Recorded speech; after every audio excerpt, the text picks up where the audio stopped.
After you learn how to trade, why is it so hard to stay focused, to stay disciplined when the money's real? It wipes out many, many, many really good technical traders. But suddenly, when that money's real, something happens. They discover that the brain they brought, the mind they're engaging uncertainty with, is not rock solid anymore. It can't produce the discipline. Something's wrong. What is it? First of all, understand this, is that we carry a brain millions of years old. This thinking brain that we associate being human with is really kind of the servant to a much more powerful element called the emotional brain.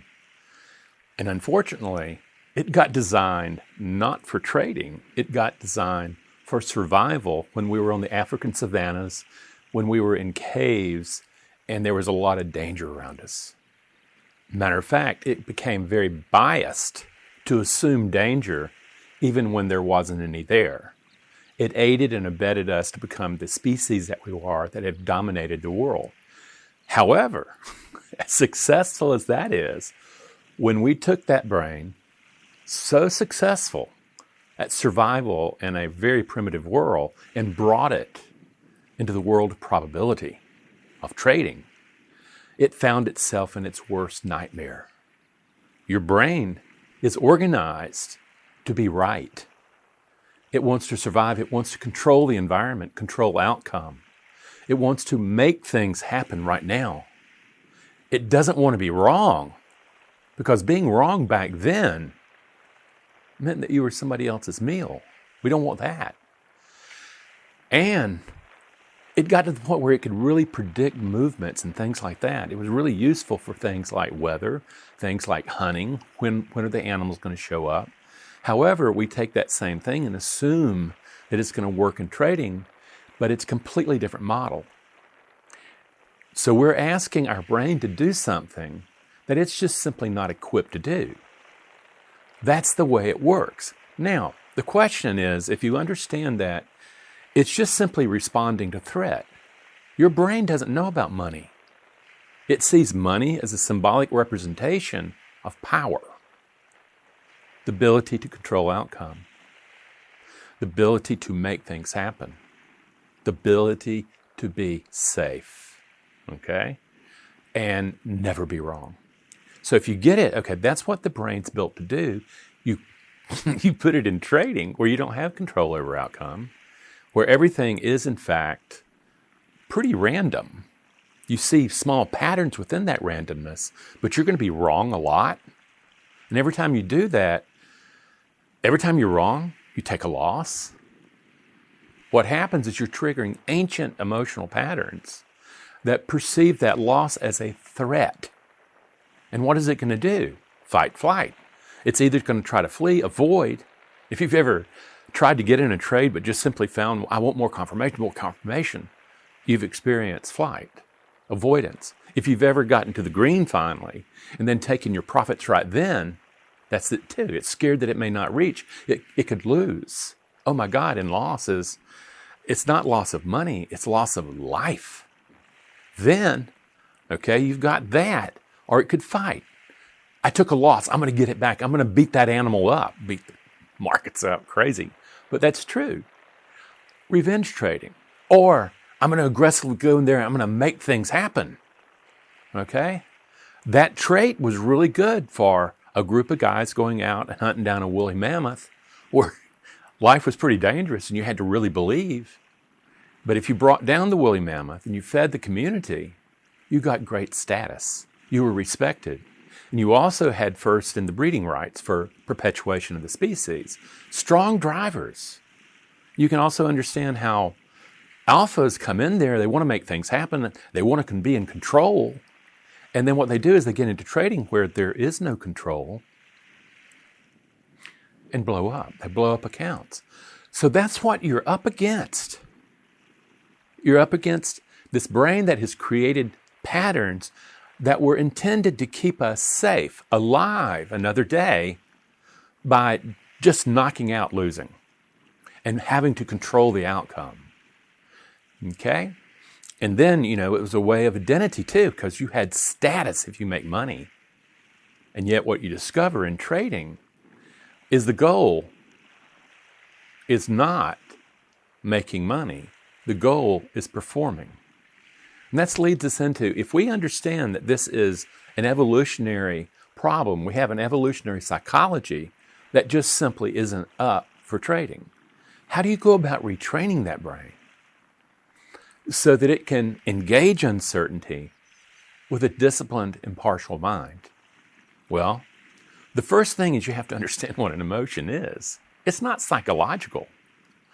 It's a biological action potential whose purpose is to coordinate action between the environment, which could be really dangerous, and the organism, that would be the trader. And what you're seeing is, beyond that, what you get is that all thinking is emotional state dependent. When you're looking at your charts, it really depends on what emotional background is there as to how you perceive and think about that market. Yeah, all those squiggly lines are representations of threat, of opportunity, of emotions. So the very first thing is we have to begin to recognize what is an emotion. It's not what I thought it was. It's not psychological. It blows out psychology because the psychology, the thinking, is following the emotional lead. The emotion is the locomotive. The thinking is the caboose. And the engineer driving that locomotive, that, my friends, are your beliefs that you have about how you can manage uncertainty, whether or not you believe you can, or whether or not you're scared and it presents itself as a threat. So once you get that into the background, you go, the first thing that has to happen is you have to learn how to regulate emotions.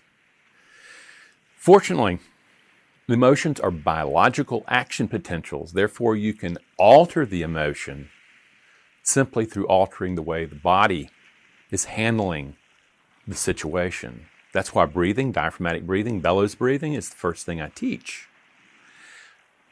In calming that down, you alter the emotion.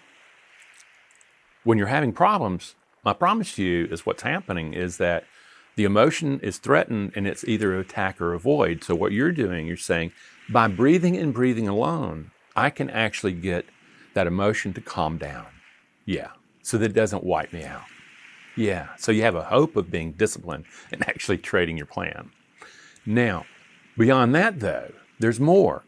You have to become mindful. You have to recognize that you and your thoughts out there, you and your emotions, you and your beliefs are not one and the same. What you call you, the beliefs, the world you see, has been created by the brain. Okay? The world's not out there. It's in here. Okay? And the brain's creating something for short-term survival when you need a mind built for long-term prosperity. Big difference. So the first thing is, in mindfulness, you're stepping back out of that. And you're beginning to recognize, this is just one organization of potential. I need to reorganize it. The next thing is you have to really acknowledge that dark side living within you, that there is an inner critic, that there is someone judging you, criticizing you, saying you have to perform and make money in order to matter. Or I'll never make it, I'll never make it. That's not you. That is an aspect of your being called the inner critic. It's highly destructive. There's also an adaptive voice within you that's in a dance with that inner critic. That adaptive voice is something that your emotional brain has learned about your ability to manage uncertainty. And most people, when they get to trading, find out that they do not have the core foundational beliefs about the self to be able to engage uncertainty. That has to change. Then you're going to have to find much more empowering parts of the self and being able to pull them up and to summon them and to create the mind from those emotional programs rather than the emotional programs that were poured into you through evolutionary psychology and your family of origin. In doing that, you build a mind that can be disciplined, can be impartial, that you can calm yourself, okay? And you can think clearly. And you find the courage to look at the stuff inside your head that you don't want to see, that you've been denying. No, what you realize is the whole key, that dark part, is where the light's at. And you learn to say, in mastering my own personal darkness, my fears, I bring forth a much greater light, a much more empowered mind to engage the uncertainties of trading, of life. The last thing you're going to have to do, not only you're going to have to summon that mind, build that mind, you're going to have to actually engage the uncertainties of life, the challenges of life, the uncertainties of trading with this new mind where losing just means that you landed on the wrong side of probability. It's not an indictment about you. In fact, losing is the way the brain learns. If you're winning, it's not learning. The other thing is you're going to have to learn that winning is not a big deal. It's only landing on the right side of probability. When you get that, you realize, oh, the deal of the mind in trading is being able to build a mind that can engage uncertainty, okay, and focus on performance. Because if you have an edge in your trading plan, what you have to do is you have to build a psychological edge that can drive that plan. That's where it comes together. You build a mind that engages the challenges of living, and you believe that you can master your destiny. Not a performance, your destiny. You can master the mind you bring to that performance that gives you the best odds of success. But what you're doing is you're also becoming a really good loser. You're keeping them small. You're not panicking. You're realizing that's not about you. It's about landing on the wrong side of probability. You have an edge. You can invoke it. You can power it. And that edge is going to extract more capital out of the markets than it puts back in. That, friends, is the mind that you need built. Come and learn. Come and learn.